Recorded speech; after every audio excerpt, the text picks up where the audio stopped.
হ্যাঁ WhatsApp bro, কেমন আছেন? হ্যাঁ কেমন আছেন? বুঝিনো আরে ভালো আছেন? আছি, ভালো আছি। কি একটা অবস্থা! আমি শহর থেকে আসার পর আমার কোনো কিছুই ভালো লাগতেছে না। ওইদিকে গেছিলাম, বটবইটা প্যাক। আর আমার বাম পাশে তাকান একটু, বাম পাশে কিয়া বাথরুমের ড্রিঙ্কস আঙ্কেল, বাথরুমের ড্রিঙ্কস। কালার ফুড আসছে না, গড়িং এন্ড টিভি দিমু গড়ি বাথরুমের ড্রিঙ্কস কেন শুদ্ধ মাররে বাথরুমের রিং রিং। তারপরও আমি ওই সামনে কয়েকটা দোকান আছে, দোকানে গেছি, ওইখানে বেনসন সিগারেট পাই নাই আঙ্কেল। আমার মাথা পুরোটাই নষ্ট হয়ে গেছে।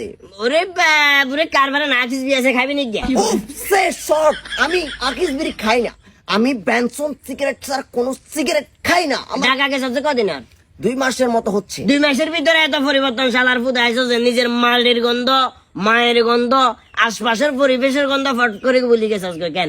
এনে ওই ঢাকা শহর ওভার ব্রিজের নেছে টাল কোম্পানি জিনিস কুদুয়া বেছে হিলে বলে আসছে না গতর গাদ দিয়ে লাইছস যারি আমি গিলে করা very sad, odd, nonsense, very hungry, so no মাস।